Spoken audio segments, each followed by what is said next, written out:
Hello, everyone, and welcome to today's webinar. Thank you so much for joining us on our topic today, a front-end user's guide to transactions in Applied Epic. My name is Kelly Halfpap, an agency consultant here at KiteTech. Our presenter today is Lauren Roberts, KiteTech's Director of Agency Consulting. We are thrilled to see such a great interest in this topic, so we're excited to be sharing today's content. For those of you joining us today who may not be familiar with Kite Technology, we're a managed IT service provider and consulting firm servicing independent insurance agencies and other businesses across the country. We've been around for almost 30 years, and what sets KiteTech apart from other IT providers is our expertise within the insurance industry. Many of our staff have previous backgrounds working in insurance, and that gives us that extra insight on what agencies require today to operate at a high level. We find that many agencies are underutilizing Applied Epic and don't take advantage of many features that it offers. Our agency consulting team focuses on helping agencies use Epic more effectively so they can get the most from their investment and improve their performance. Also listed here are some of the IT services that we offer. We provide comprehensive IT management and support, as well as partner IT services and consulting for those agencies that have internal IT staff. If you'd like to learn more about our IT or consulting services, please message us through the Q&A panel, and we'll be sure to reach out to you. And with that, I'm going to hand the presentation over to Lauren, and we will see you a bit later for questions. Lauren, it's all yours. Thank you so much, Kelly, for all the information. Thanks everyone for joining us today. We're looking forward to lots of information on transacting in Epic and getting some of the basics out for you guys. I will be pausing for questions throughout our session just to give you a little heads up. Sometimes I might go over, so if we do get to close to the end and we have some additional questions, I'll be happy to continue answering those. So stick around if your questions don't get answered. I also wanted to introduce myself and let you guys know a little bit more about me for those of you who are new to joining our webinars. I am our Director of Agency Consulting for KiteTech and have quite a bit of a background in insurance as well. Work with a couple of agencies prior to coming on into consulting, both in the agency for commercial lines and benefits, also for a little bit of personal lines here or there. And of course, I was an administrator for my own agency a while back and brought our agency over from TAM to Epic. So very familiar with all of the agency struggles that might happen with that. So today, what we're going to do is go through lots of information on how transactions in Epic, primarily agency bill, will affect things like accounting and reports. We'll also talk about the relationship between your policy and the transactions that are in the system. We'll talk about premium fields and how those are affected, as well as going through some details on how to read your transaction screen. I'll go through a few basic workflows. And if time permits, I will also lead into fixing a few errors that may occur in your transactions. Now, one thing to keep in mind as we are going through the training is that there are specific security rights that can be set within your agency. So some of the things that I may go over today might be a little bit different for you. So if you find that you can't proceed with some of the steps that you see, that is because each agency has their own configuration and security in place, so might be a little bit different from what you'll see today. Okay, so let's get started. I hate to start on the things that are bad first, but you should probably know what effects you're going to have on accounting when you're entering in transactions. So when we talk about entering transactions in Epic and transacting the premium, the agency bill premium, you're really not just doing an invoice. You're affecting several different areas of Epic in the general ledger, things like account current and direct bill, client receivables, premium payable balances, and then of course you also have company fees and taxes, things like producer payables, and then also government payables, if your agency is doing government payables. So it's really important to understand that because entering in a transaction incorrectly will negatively affect lots of these different areas. Also, some of the general ledger accounts, just to kind of give you an idea, not that you have to be an accountant or an accounting administrator to know how to put in basic transactions, but it's good to know some of these general ledger accounts that can be affected as well, because from the accounting side of things, we have to do a lot of cleanup and a lot of extra work and research if some of these things are entered incorrectly. So things like accounts receivables, the bank account, of course, agency bill, unearned income, producer payables and expenses, and also company payables are just some of the GL accounts, general ledger accounts that are affected when you enter agency bill transactions in. So what's neat about Epic is that in the background, Epic's debiting and crediting all of those accounts based on the information that's been entered in. So it can record things like what's actually earned commission, what's due to the company, what's due from the client or to the client, and vice versa. So again, not that you need to understand the details of the general ledger for this session, but it is good to understand that there are a lot of pieces that are affected when things might get entered incorrectly or even when they get correctly entered. All right, enough about the bad stuff. Let's go on to account and policy detail. Now, you're probably wondering, why are you talking about account and policy detail, Lauren? Well, that's because it directly affects the transactions that you enter into Epic. So it's very important to have things like your structure correct, and all of your policy detail entered correctly before you move on into the transactions. Things like your structure, here you can see agency, branch, and department. Those can negatively affect transactions, and they can also negatively affect how commissions are entered in, because a lot of times commission agreements are criteriaed by things like the departments or profit centers and things like that. So we want to make sure that all of that information is correct, because it's also kind of hard to change and you really can't do that until you either copy the policy or renew it. So this information can also be defaulted in your user options. You may have access to configure and your user options. If not, that's something that is probably managed by your administrators or operations folks. The field default itself can pull in your appropriate or regularly used agency, branch, and department based on what your role is in the company. If the policy type is incorrect, that's another thing which you would think is pretty straightforward, but that's something else that can negatively affect how commissions will generate. So a lot of times commission agreements are created so that they'll automatically populate in based on a policy type or a policy status. And so if any of that information is incorrect, you may not be able to pull in the correct agency commission agreement or producer broker commission agreement. So definitely want to make sure that that information is accurate.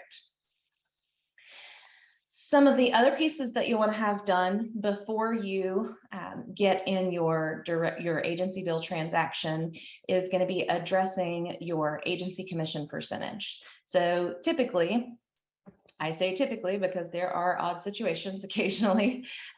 Typically, your agency commission percentage is going to be on the invoice that you receive from the carrier, or it may be in the binder and things like that, or possibly on the quote. Regardless of where it's at or where you find it, the percentage itself should be provided to you by the carrier or broker. So a lot of times we don't have defaults for agency bill commissions because you get that information on your invoice so that you can properly enter it into Epic. So you always want to make sure that that gets entered in, because that is going to populate some of that information that I touched on earlier, the commission in the transaction. And if that commission is incorrect, when accounting goes to pay the carrier or receive return premium, whatever the case is, that's going to be wrong on their side. They're going to have to make an adjustment. So definitely important to have that information entered in correctly. Some other things that you want to make sure are correct here are definitely your policy status. I mentioned that just a minute ago. That's going to drive commission agreements. And then also your premium payable company. So the premium payable company, again, might seem pretty straightforward, but if it's not correct here on the policy, then it's incorrect on the transaction, then guess what? accounting can't find it when they go to pay Chubb if it was supposed to be Travelers. So they might reach back out to you and say, hey, you send me an invoice to pay, but I don't have a transaction. Well, it's there, just under a different premium payable company. So we want to make sure that that premium payable is always double checked before you enter in your transactions. And then, of course, we have to mark whether or not it's going to be agency or direct bill. Just like with the premium payable company, if you select agency bill, if you select direct bill and then you go do your transaction, accounting's not going to be able to find it when they go to pay that. Okay. In some cases, your agency might have the default commission agreement set up, though, just to touch base back on this agency commission percentage. So if they do, you should be able to select the checkbox and then it'll populate in for you. But again, always verify that with your invoice. When you're entering this information in, if you have a multi-line policy, always use that apply to all lines hyperlink on the right side of your screen. And that will allow you to just copy all the information over so you don't have to go to each line and edit that information. The reason why we do that is because sometimes you might click on the property line to do a transaction. You might click on the auto line to do a transaction. So we need to make sure that the information is in all of those places. So regardless of where you start the process, it's going to pull that information in for you. All right, so now producer broker commission is also very important to address. Oftentimes I recommend go to the PRBR commission tab first, especially if your agency is requiring PRBR commissions on your policies. The reason for that is there's this weird little quirk in Epic where if you don't fill out your producer broker commission agreement first and add your producer in when it's required, you go make changes somewhere else, going to wipe out all of your changes and make you go back and put them back in. So if you changed something like the policy status or your premium payable company, and it pops up and says, hey, you've got to go put your PRBR in, then it's going to let you put the PRBR in, but you got to go back and fix the other stuff too. This is also really important, obviously, for making sure producers get paid. If you do not enter in the producer or you choose the wrong agreement or put the wrong producer broker commission in, it can negatively affect several different areas. The producer might not get paid 1 month, then they get stuck waiting until next month, or if we pay them and they weren't supposed to be paid, then that gets adjusted off in the next month. So we definitely want to make sure that that information is correct. Now, your agency should have commission agreements set up for the producer brokers. I know in some situations you may not have agreements in place, whether it's because it hasn't been configured yet or because there's a unique situation on how producers are paid. So it could be that you don't have agreements, but agreements are really helpful for making sure that you don't have to think or do the guesswork on the commissions for the producer, because typically they are created to default based on that information I mentioned earlier: policy type, policy status, department, and things like that. If you are filling in fields here, make sure that you always have your production credit totaling 100%. So if you have 2 producers on your policy, make sure that the total of the production credit is 100%. That could be broken out 50-50, 60-40, just depends on how your agency has defined that. But that does have to be added up to 100. And I know it seems strange, but your first producer should really always be at 0. It's a little computer programming thing that affects this area in Epic that requires them to be 0 instead of 1. Now you probably have seen policies, or you might have seen policies that have a 1 and a 2, but that would be incorrect. You definitely want to make sure that the first one is 0, and then if you have others, then those start with the 1 and the 2. Okay. I am going to pause for just a second and grab some questions real quick. I notice a question from Kelly says, how do transactions affect direct bill policies? So with transactions and direct bill policies, most of the transactions, unless your agency is on an accrual accounting method, if they're on a cash basis, your transactions can update policy premium fields, just depending on what the configuration is. But it just kind of depends on what configuration is. That is a wide open question because there's a lot of ifs that can come into play. But you typically wouldn't be entering direct bill transactions at the policy level unless, like I said, your agency is on accrual. Most of the time, that information, if your agency is on a cash basis, which means they don't recognize the income until they get the money, most of the time, those all get entered through the general ledger. There are some other situations, reconciliation that can happen, but most of those go through the general ledger, and the policy is affected by the configuration of transactions. All right, next question is, we have struggled with how premiums are allocated between estimated annualized billed. I will be happy to answer that question in a couple of slides from now. So I will touch back on that question. Standard protocol is the question, and I'll give you some ideas on how that works and what best practices are there. Good question. But you got ahead of me in the session. On commission defaults, can those be overwritten? Yes. However, it depends on what your security access is. In some cases, that is locked down so that you can't change what's in there.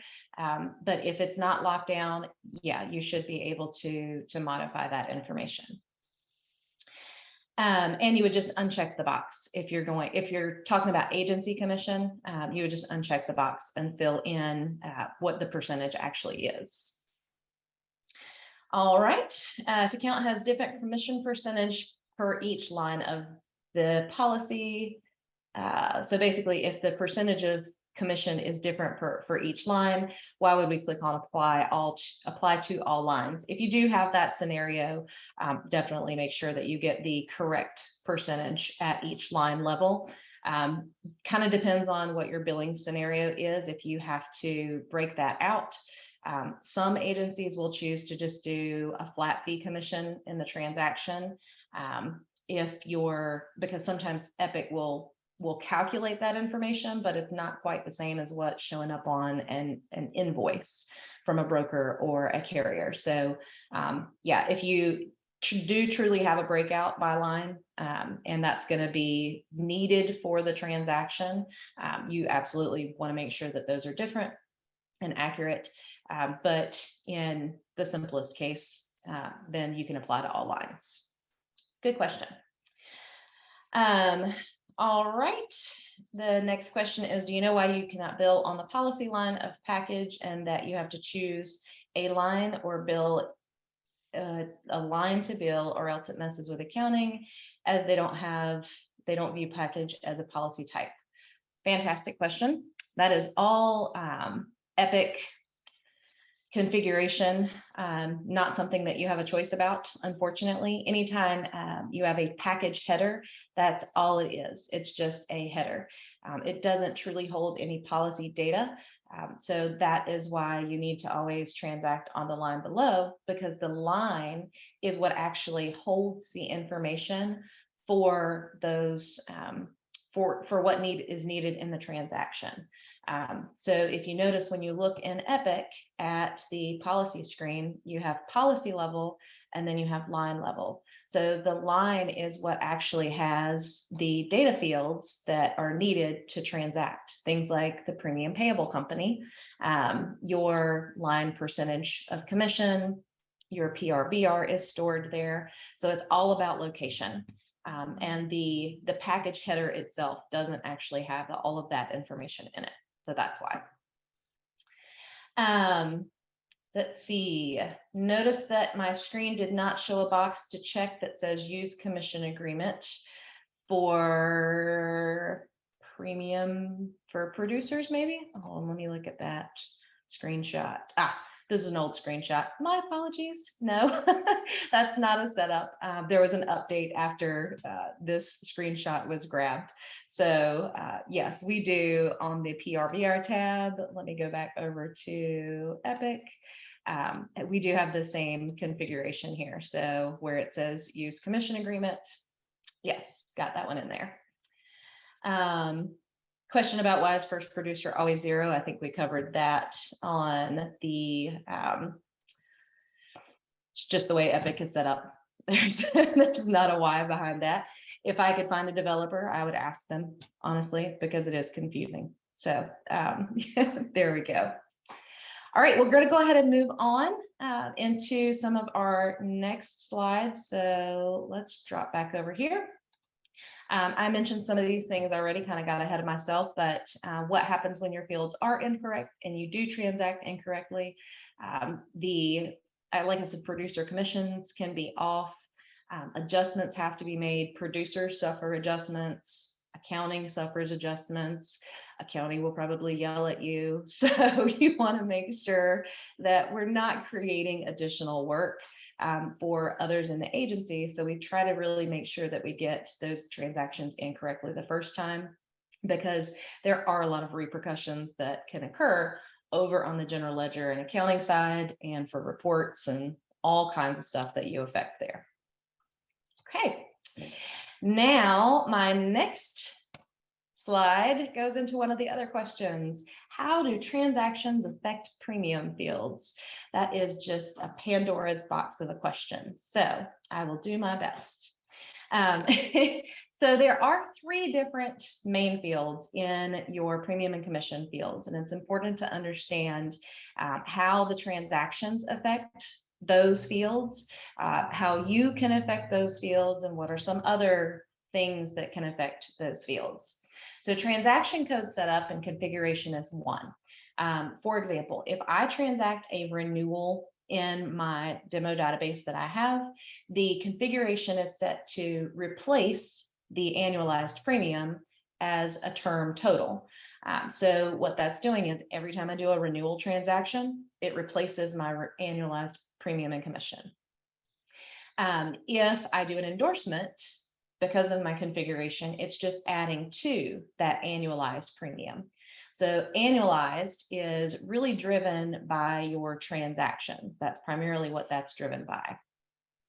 Transactions also add to the billed premium. You'll notice that you can't make changes to the billed premium and commission. That's always going to be your total. So that's the total of everything that's been billed on that policy, including, and that's the same for direct bill too. So direct bill creates billed premium and commission, and agency bill also drives that billed premium and commission. So a lot of times users ask me, how do I see what the total is that the client has to pay at the end of a term, or what's the total cost of this policy? That's where I typically will send you as the billed premium and commission, because that's actually what's been transacted on the account. Transactions do not affect your estimated premium and commission.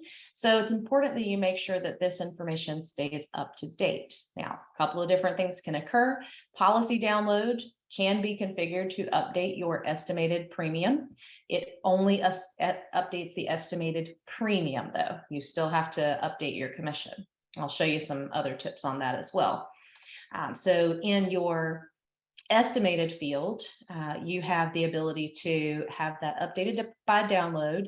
You can also have annualized updated by download, but that can cause you some issues because transactions are also updating your annualized. So a lot of times if that configuration's off, you might see some inflated numbers listed there. Your estimated premium is also something that can be rolled up from a line level. So in my next screen, we are going to go and I'm going to show you give you some of the tips here on how you can make your premium fields better. So when you're entering the estimated premium and commission, there are some tools in Epic that will help you get that information in correctly. The reason why we recommend using estimated premium and commission is because of direct bill, download, and record and import. So if your agency is on a cash basis, which means accounting enters in all of the direct bill transactions, some of them are downloaded, some of them are manually put in, those transactions sometimes can be incorrect. So for example, and it's based on the carrier, nothing you can do to fix it. They're all different. So for example, travelers might download policy installments for commission as renewal transactions. So if they're downloading those installments as renewal transactions, those installments are replacing your annualized premium every single time they occur. And that can happen with any combination of transactions. So that's why typically if your agency is downloading direct bill commissions and we're putting those in on the GL side, your annualized is not going to be correct. I mean, chances are it's always going to be wrong because of the transactions actually updating your the annualized fields. Your build will still be correct, but estimated is what we use a lot of times for reporting, book of business, lost business, new business, all of those things, because you have control over that field. So download can update that field, policy download. So if you get a renewal in, the policy download puts in the renewal premium, which is highly recommended because policy download's pretty accurate for the most part, but it doesn't have anything to do with your financials. It's just filling in that field for you. The utility that you can use will will kind of eliminate some of your data entry, but you really have to set it up correctly in order for it to work. So let me go over here to my line level and show you what I mean. So the utility in Epic, it's called premium and commissions calculation. You can find it in configure under policy. That will take the amount that you have entered in at the line level estimated premium and commission, and it will roll it up to the policy level. So instead of having to make sure that you've entered it here, here, here, and here on the next screen, you've got it just enter it in this one spot, and the system will overnight roll it up, or when download happens, it'll roll it up. There's two different options for you there. So we typically recommend make sure that you enter it in here, so the user has to put it in one time. And you don't have to break this down by line. Agencies sometimes prefer the breakdown by line, but for simplicity and because it is a manual entry, I typically recommend just put your full term premium and commission in the estimated fields. Now, one other click that you can save your users is here. You'll notice that I have used commission agreement checked. You can check this box if your agency has created default commission agreements. But if not, of course, you can fill in that field. As long as you have this percentage here, that utility will also calculate what you've updated in the premium and fill in your commission. So if your staff member really just wants to check a box, put in one amount, overnight, the system will update the rest of the information for you, because the only thing that you can automate in the system for commission is going to be that premium calculation, that premium commission calculation, but you have to have those fields entered. For direct bill commission, you can put in just kind of an average if you want to make sure that you've got something in there to get an estimated number in your book of business. You don't have to break it down so granularly like your companies do. You know, you might have, oh, if the work comp premium is this much, then you get this commission. If it's this much, you get this. Instead of putting all of that in, a lot of agencies will choose to just do an average with their carrier. So if their average for travelers is 12%, that'll be the one default commission agreement. Saves a lot of time on the configuration side, and it's more likely that you're going to get a number in these fields that's estimated for reports than if you just leave it blank and leave it up to the user to check that information. So estimated is the way to go from my recommendation. Now, if you're an accrual agency and you are entering in all of the transactions at the policy level, typically that's going to create correct annualized premium and commission. So you don't really have to worry about that quite as much, because in that case, the user is physically putting in the correct transaction type versus the system and download and all that, just putting in who knows what coming from the carrier. Getting the money, it just, you know, comes in a little messy sometimes. Okay, so hopefully I answered that question. It is a lot of information, but hopefully we got that in there for you. And again, one last thing to note on there is that your premium and commission fields here are really for reporting purposes. These are not your financials. This is not how you're recognizing income. Transactions and what you do over in the general ledger is where you're going to actually look at what you truly have. This is really just to make sure that you've got good book of business information. And I think one thing I didn't mention was also make sure that you edit that estimated premium when you get in endorsements. You don't have to annualize it. I wouldn't ask somebody to do that. They'd probably laugh at me. So, if you get a $100 endorsement, add $100 to your estimated premium. You get a $200 negative endorsement, subtract $200 from your estimated premium. And you don't really have to do that for cancellations. It's just all of the things that happen during the current policy term.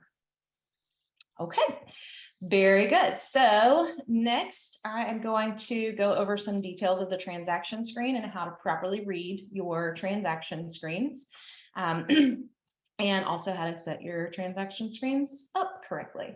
So let me jump back over. Let's see. Wanted to see if we had any other good questions over here. Does the production percentage modify the commission paid? No, it does not. However, it does affect your reports. I ran into that one time when I ran a report for someone and I was like, oh, why does it show that this person has all of these policies, but there's no premium? That was a long time ago, but the short story is if you have two producers on a policy and you give one 100% production and the other 0% production, commission agreements, the actual commission is what drives what they're going to get paid. But the difference is production credit is going to show differently on like a book of business. So it will show those two producers and it'll list those policies twice, but one will have premium and commission under it, and the other one would have 0 premium and commission. So it shows that they are on the policy, but it doesn't show that they did anything because they didn't get credit for producing, like my wording there. So they didn't really get credit for producing those policies, basically, is what the production credit drives. All right, and then so let's see, is there a way to prevent users from billing on the package line? You could walk around and just pop them on the hand if you wanted to, but no, unfortunately, there's not a way to prevent that. And that does create some issues in the reporting purposes as well. So, you can kind of keep an eye on your production reports. A lot of times it'll show like no value, I think it's not coming to mind right now what it looks like on the report, but I think it shows no value when people transact on that header line instead of having a premium payable pull in. Good question. All right, a couple more, and let's see. We have, hi Rachel. We have an agency bill policy with a carrier who requires us to pay the gross premium. In TAM, I would have paid it as direct bill, collected the premium and advanced the payment to the carrier. Is the same process in Epic, or is another way to process this? That question is a loaded question. There are a couple of different ways that you can do that. Definitely depends on what your volume is. We do have some agencies that will process that as direct bill, and then do the direct bill advance out, but it kind of depends on how much you have, because you do have to keep track of what commission you should be receiving from them. But I think if you're reconciling, that shouldn't be an issue.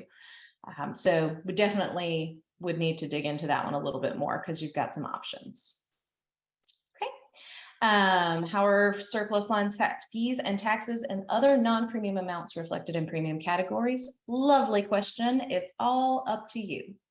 So typically what we recommend is to only reflect the premium, the pure premium in your estimated premium field, because that's going to not overinflate your book of business. If you include taxes and fees in your estimated premium and commission fields, then that overinflates what your book actually looks like. So those are typically going to show up in your billed premium and commission area, because those are what's actually been transacted on the account. Excellent question. All right, and that just answered another question. So perfect. All right. I think we are going to go ahead and move on. So let's go into our transaction screen. So I've already got this pulled up in Epic for you guys. Went ahead and opened up a client so we could take a look at this screen. And this is our demo database. So forgive me if anything is a little bit messy. I tried to grab us a clean client to work with today, and get some good transactions in here for you. So a couple of things I just want to make sure that we touch on here. It's very important to make sure that you set up your screen defaults, your filter defaults in this area, because if not, when you come into your transactions, you're typically just going to see nothing. It's going to be blank. So if you don't have filter defaults set right now, you'll probably have to search for transactions every time. We recommend one of two, if it just kind of depends on what your preference is. From the top of the screen, you'll see the view is balance forward. That's the simplest view of your transactions. Then you can choose either amount does not equal 0 and click find, or you can do reversed and exclude and click find. Once you've clicked on one of those filters and you click find, your line is in blue here, go over to your filter defaults and make sure you check both of these boxes here, and it will set your filter for the rest of time. So if you come into a transaction screen, that's automatically listed there for you. Okay. Also, in your transaction screen, we highly recommend doing columns, selecting your columns. You want to make sure that you select columns based on probably your job role for the most part, but also to make sure that you're looking at as much information here in the list view as possible without having to actually open up the transaction. So some important things might be numbers that are like reference numbers, your item number, bill number, invoice numbers. AR due, of course, we need to know that, policy number, transaction effective date, because that can drive how the invoices are generated and how AR dates are generated. Definitely want your AR balance, possibly accounting month. PPE pay status is very important if you're looking at agency bill transactions. And then I like to have the carrier information listed in there. Things like refer number, that's something that comes from General Ledger, so that can help you communicate more quickly with your accounting department. And then, of course, things like installment number, maybe entered by to see who entered the transaction incorrectly, maybe. So all of that information is definitely helpful. You may want more, you may want less on your screen, but I highly encourage you to go into your transaction screen and customize that so that you have all of the information that you need to be able to review this information, see what's going on, and again, correspond with your accounting department effectively. All right, so the next thing I would definitely consider here, let me get back over into Epic. Messing up my screens here. We don't want to do that. Some of the columns that are important here that I like to point out and just help you understand how they work are things like the amount and the AR balance. I personally like to keep those side by side because that tells me if the client has paid in full the balance of that transaction, or if there's still an amount due or due to the client on that transaction. Or if financing has been completed on that transaction. In some cases, you might see in your agency amounts that are actually cleared. So you might see a positive and a negative, maybe a payment and a transaction that they owed, but the AR balance is still there, a negative balance and a positive balance. The reason for that is our folks over in accounting haven't gone in and applied those debits and credits yet. And in some cases, that might happen once a month, that might happen every couple of weeks, just depends on what your processes are for accounting. Doesn't mean anything's wrong. It just means that the debits and credits, the payment and the transaction haven't been tied together yet. So that is something that you'll see occasionally listed there. The PPE pay status will tell you whether or not the carrier has been paid according to your accounting department. So if accounting has processed the reconciliation and payment to the carrier, then you will see a C listed for closed. And if they have not paid the carrier, you will see an O listed for open. So if you have a question about whether or not the carrier's been paid yet, maybe you got a nastygram from the carrier that says, hey, you're about to cancel for non-pay, then you can come here and check first to see if it's showing as paid, so that when you contact your accounting folks, they can help you out a lot quicker. If you say, hey, it looks like this has been paid. Here, let me give you some more information. Really helps to create some effective communication back there. Also, things like payment ID, that is going to be your check number if the client has paid with a check. So you can see here, like this one's client check payment, and your accounting folks enter that in.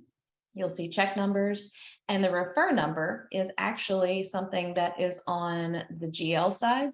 So on the accounting side of things in the general ledger, we use refer numbers a lot to refer to information that's in the general ledger.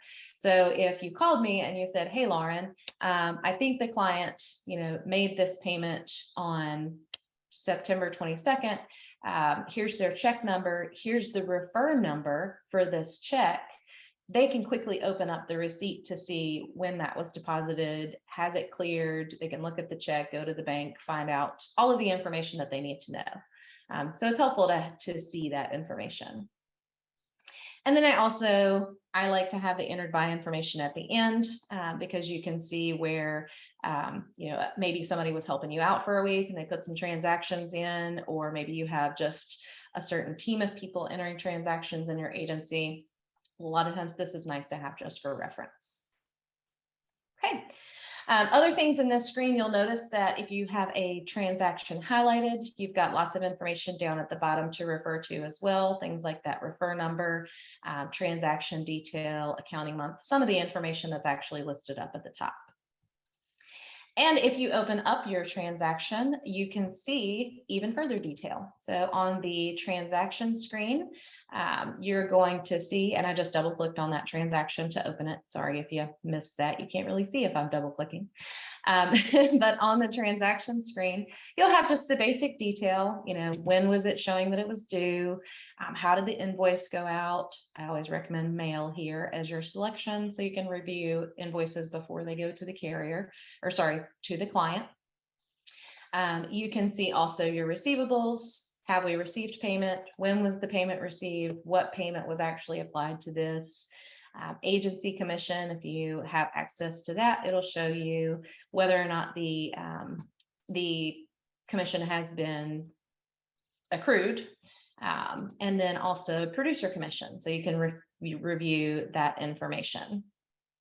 And then finally, the premium payables area is where you can see all of the detail on how the carrier was paid.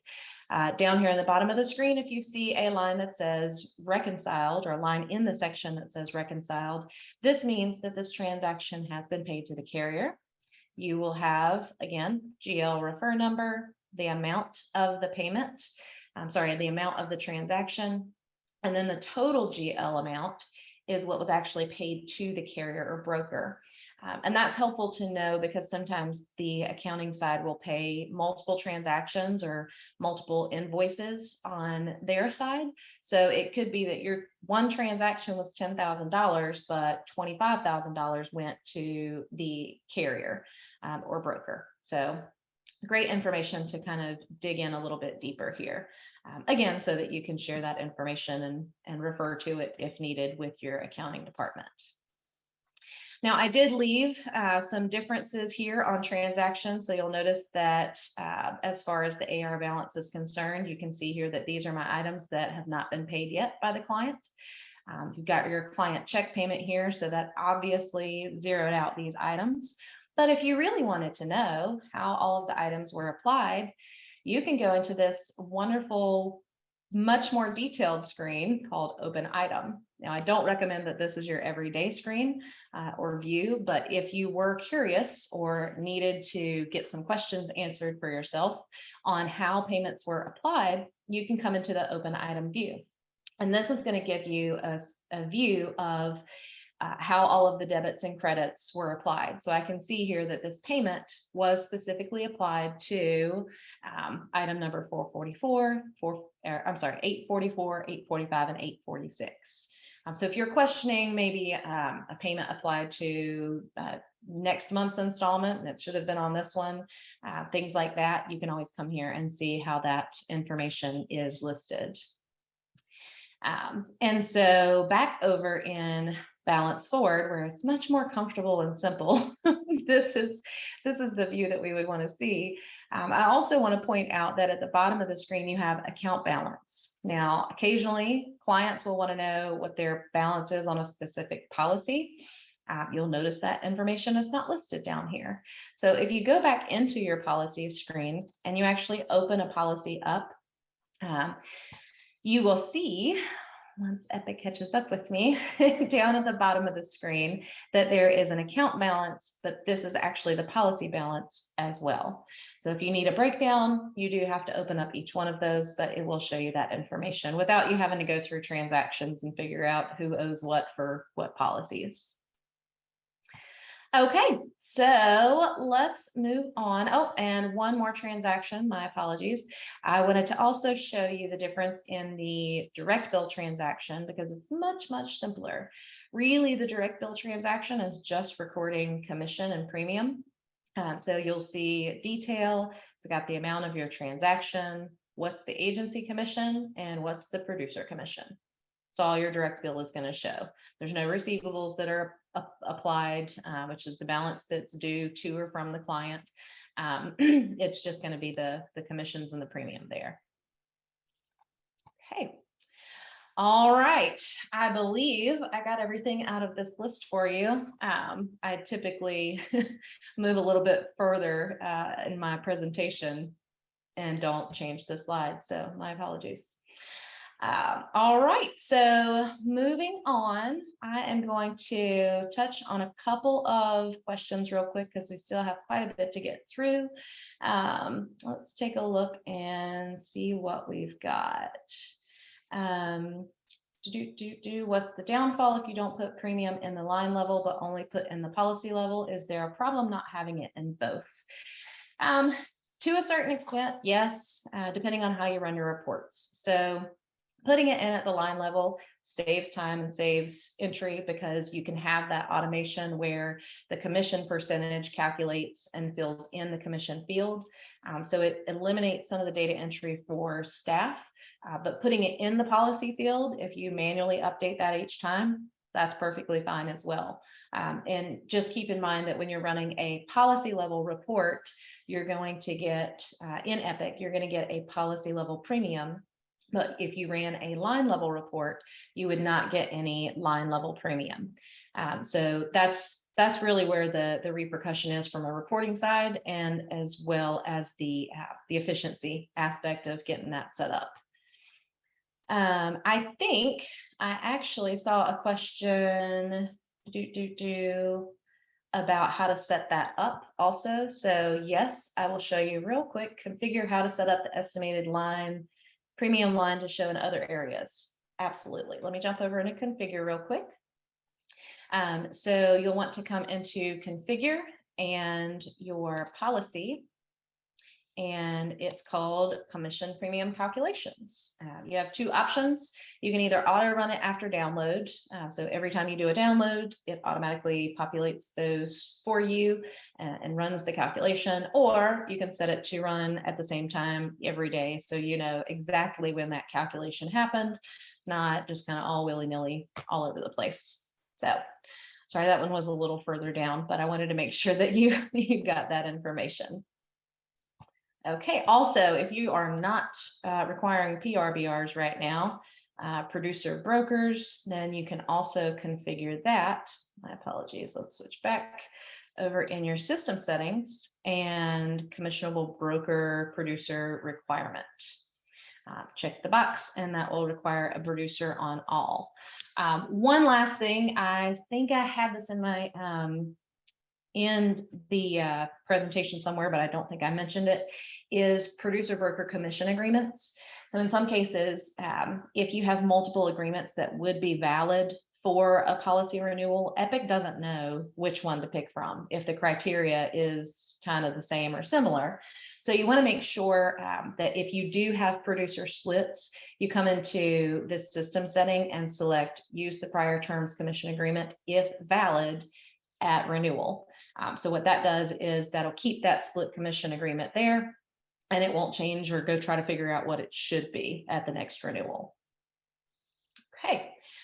All right, so let's move on. I am going to go through some basics of transactions. A lot of this information we've kind of hit on already in previous screens. I do like to reiterate though, because our goal here is to make sure that we have perfect agency bill transactions every time, right? Yay. So I do like to point out, of course, some of the best practices that we mentioned already. Check your premium and commission fields, make sure that those are all updated. Make sure your premium payable and issuing company are correct. Don't forget to check your policy number too. I know that's not something that really negatively affects transactions, but it's definitely important to make sure that that gets updated at each term if your carrier updates policy numbers at the renewal. Always, rule number one on agency bill transactions is if you start doing a transaction and you find something that's wrong in the transaction, cancel, abort, get out, go back to your policy. Because if you, although you can, if you modify anything in that transaction, like the premium payable or the commission in that screen, you cannot, it doesn't write back to the policy. So the next time you do a transaction, it's just going to be wrong again. So always make sure that you cancel out. If you see any errors, stop, cancel, go back to your policy and fix that first, and then come back into your transaction. Of course, if you look at all of these things first, you don't have to worry about that. So just kind of trying to save you a little bit of time. So I'm going to, I know it's pretty simple, pretty basic, but I do want to make sure that since we are going through the basics, that we get a couple of different types of agency bill transactions in. Now, again, keep in mind some of this information is going to look a little bit different in your system. You may have access to things that you may not have access to things that I have access to. So just keep that in mind as you're working through. All right, so we of course want to come into Epic, and I'm going to go back into my policy screen because I generally recommend to start from the policy screen when you're doing transactions or a new manual activity or a new claim or a new letter, anything, because what that does is whatever highlighted policy is listed there that's highlighted on, that's going to fill into your next screen. So it's automatically going to tie those two together. So if we click on new with our, we'll pick on the bot policy. I already did the auto policy enough today. We'll click on new, make sure we're highlighted new and transaction. Now, of course, you can add a transaction from the transaction screen. You just click the add button, but we're working on best practices here. So we want to make sure that they're tied together so you don't have to worry about anything else when you get here. One thing that you won't see here is that this policy only has one service summary row line. If I was transacting on this other one, you would see that there are two service summary row lines. And typically Epic will pick the most recent one to transact on. If you're doing something like an endorsement or an audit or a cancellation or whatever the case is, make sure that you're highlighted on the correct service summary row, because that service summary row effective date is what drives your transaction effective date. So if we had this transaction that was due, entered in on 9/22. The next one, maybe it's effective 10/15. That's throwing you into completely different accounting months, different AR due dates, all kinds of stuff. So that's why it's important to make sure you have the right service summary row selected here. If you do a lot of endorsements, that's really important. So here we always want to make sure we select the correct transaction code. In this case, this is going to be our renewal policy. So I am going to highlight my renewal transaction code, and I'm going to have to enter in a premium. The reason why is because there's no estimated premium in this policy. So if I had filled in the estimated premium, my transaction is set up to pull that in automatically. So if you go over to this other transaction and I did a renewal, you'll see that it's pulling in the total estimated premium, so I don't have to retype it in. That is a configuration at the transaction level.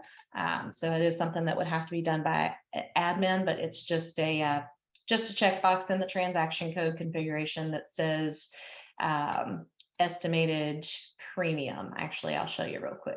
Accounting. I don't want to leave you hanging without knowing what to do there. Transaction codes and update policy. Just check the box for update, or check the box for policy estimated premium.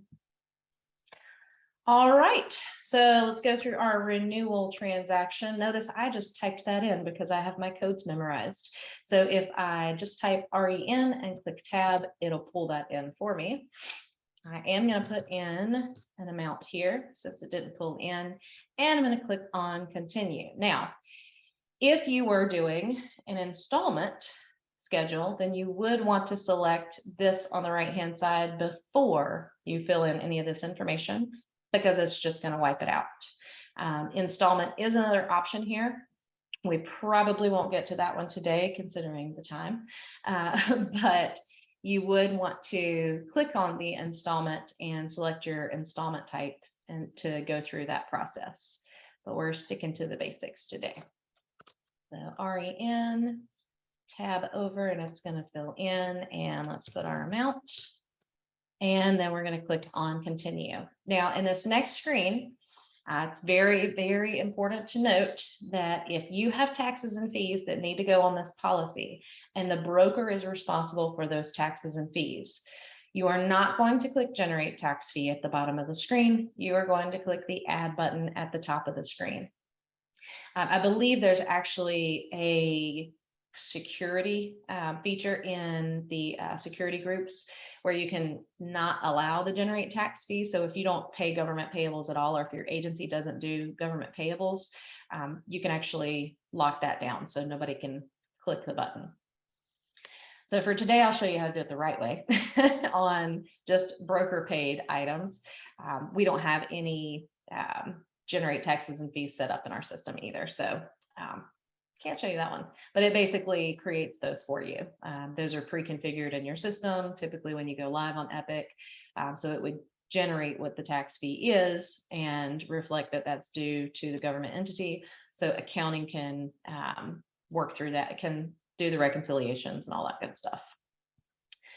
So we'll click the add button at the top of the screen, and all of these codes are fully customizable. So if you have too few or too many, or you don't have things that say what you want them to say, these are customizable. So you can add others. If you want something that says inspection fee and you don't have one, you can go in and add an inspection fee over in configure. For today, I am just going to go with good old policy fee. You have to enter your amount in. And if you're going to enter more of those, you want to click on add. So if you're looking at your broker invoice and you've got a breakdown of all these fees and taxes, you're going to want to enter each one of those in. When you're done entering those in, you can just click on finish, and that is going to generate these transactions once we click finish at the bottom of the screen on your transaction screen tied to the policy. And what's also important is that it connects these transactions together. So I have seen in some cases where users will add the renewal, click add at the bottom, add the policy fee, add at the bottom, add the surplus lines tax, and finish at the bottom. But that disconnects those items. So they're not going to, depending on your configuration, not going to either pull in on the same invoice.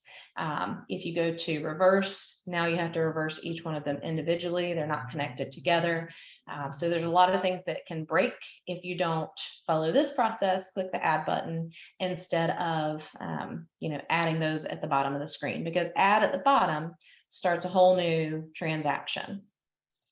Okay, so I'm going to click on finish. Also, just a note, make sure that you double check before you click finish that all of your information is correct. Make sure that you've got agency commission if it is supposed to be there, which it is. So what would we do in this situation? We would cancel and go back to the policy. So I'm not going to click finish on this one today, but I did want to give you a good example there. This is where something would break. We've got no commission. So we would want to make sure we go back to the policy and fix that. Notice that I could correct it here, but that's not good. We don't want to do that here. We would want to go back to the policy. Okay, I will show you though, back on the transaction screen, how those are connected. So you'll notice here, like this endorsement and those items that are listed here, they are all connected by a bill number. So over on the right-hand side, your bill number is 596 for all of those items.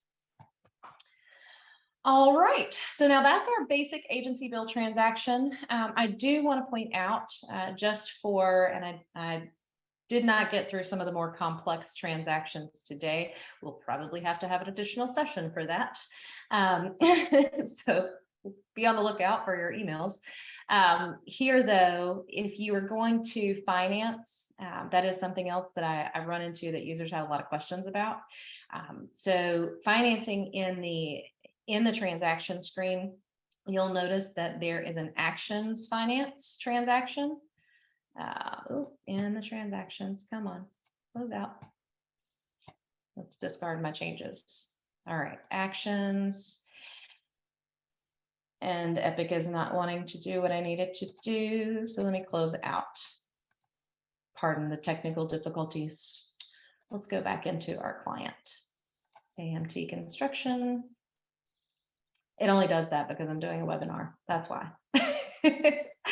So here in the transaction screen, let's get back to there. If we have a transaction that needs to be financed and the agency is actually receiving all of the premium from both the client and the finance company and then forwarding that to the finance company, you would use an actions finance transaction process to move this balance from the client over to the finance company account. So what we're doing is we're basically just saying, you know what, the client's not going to pay this. We're going to move it over here to the finance company, and they're the one that are going to pay us. So this process is fairly simple. You would want to actions finance each one of your transactions that needs to be paid. I will use the carrier that I have in here. You can either do a percentage of the transaction or a flat amount if you have that breakdown in your finance agreement. So maybe I'll just do 100% for now. Click on finish, and then you'll notice that that is going to clear the client balance. Now, when accounting gets the money from the finance company, they are going to apply it to the finance company.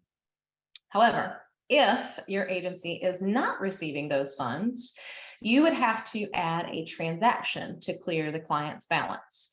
And that is called a CFIN transaction. It's already created in your system. You would highlight the policy, add the transaction, and it's called a CFIN. You can modify the description if you want. And I am going to put in, I believe that was like $20. We'll do that. Click on continue. And you would typically want to do this while you are entering those other transactions so that, again, they connect all together. But once you've put that CFIN in, that is going to not ask you that because you don't have rights to that. That is going to allow accounting to clear the balance of those two. So it's going to drop the balance by $20 because the client's not paying that. And the finance company is not going to send it to us either. They're just going to send it directly to the carrier. So there are two different ways that you can finance. That's important to understand. Again, I will probably do a little bit more on the financing in our next session. All right, last thing to remember here before you leave your screen, please make sure you click on Actions, Generate Invoice. Once you have entered in all of your transactions that you want on the invoice, including the financing, make sure you click on Actions and Generate Invoice. If you do not, it will hang out forever and ever until someone clears it out of a queue over in Procedures. So make sure that you come here to Generate. And it is going to want you to send that invoice the way that the configuration was set up when you were billing it. So if you had email set up as your preference for billing, it's going to automatically generate an email. That's why I say always make sure you select mail as your delivery method, as your preferred contact method for billing, because it will allow you to review that invoice before you actually send it out of the system. Okay. All right, so let's look over at some of the questions that we have. I am going to go to the end of our presentation, and let me get there. All right, so I do want to touch on some of your questions real quick. I'll get to as many as I can, and then I'll give you your day back. So let's see what we have. We've got a couple of questions on, let's see, did I hear you correctly that if you are set up as direct bill accrual under accounting method, that it would correct your annualized premium? Good question. Your annualized premium should then be correct because the transactions are driven by your users, and unless you have that centralized, instead of the system putting in those transactions. So with an accrual method for direct bill, you actually put the transactions in first, and when commission is received, those are reconciled off as paid. The difference with direct bill being on a cash basis is that we don't put the transactions in until we get paid for them. So the transactions that are coming in could be incorrectly coded from the carrier. You're still getting the money, it's still being recorded, producers are still getting paid. It's just that the code itself that drives that field might be incorrect coming from the carrier. Good question. All right, invoices. Oh, some of my things mixed up here. Question was, do you have to generate invoice every time? I typically only do it if I'm mailing the invoice out. Yes, please. Your administrators would probably thank you because in Epic, you can go to procedures and generate invoices, and it will show you any outstanding invoices that have not been generated. So even if you have an invoice that was a credit invoice to the client, you still need to generate that out, because if not, it just hangs out here forever and ever and ever, and someone is eventually going to have to clear it out. In some cases, agencies like to do this on a regular basis. They'll just check at the end of each day or once a week and generate out anything that the users left in the system. But it is a good best practice to generate that each time. And also don't forget to generate your invoice only after you've got all of the transactions in that you want to print on that invoice. All right. And the question about it being automated, so invoices won't print automatically by the system the next day. Can that be set up? No, your automation as a person has to come in and generate those out automatically. Good question. That should be a bright idea. I like that. But it's probably set up that way in manual because most agencies want control over that. They don't want things to go out automatically because it could be something that, if I put an email as my delivery method and the client's already paid, then they're getting an invoice that says, hey, you owe us $500. And they're like, well, I just gave you $500. So it's kind of a check and balance for making sure that the client's happy as well. No cross communication there. All right, let's see. So many good questions. Let's go back to transaction view. When you change them, are they for my user view or sets it for whoever views the client? So in your transactions, your default view is just for you. So if someone else goes into that client and changes the view, then that's why we check both of the boxes here, because we override any filters for clients. So if if Susie, my partner, or somebody had gone in and changed this to, I'm looking for a specific invoice, when I open the client up, it's going to override that. Good question.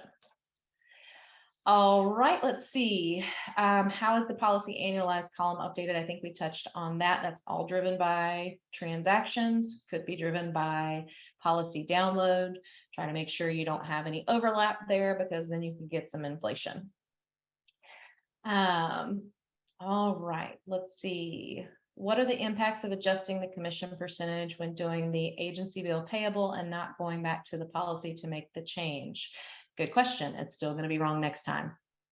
So if you adjust it in the payables, or even adjust it when you're adding the transaction, the policy is still going to be wrong, and you're going to have to adjust it again next time. So definitely save some work in the future if you go ahead and edit the policy, so you don't have to change it next time. Let's see, can the commission and premium from direct billing be posted to the GL on a monthly basis? Yes, if you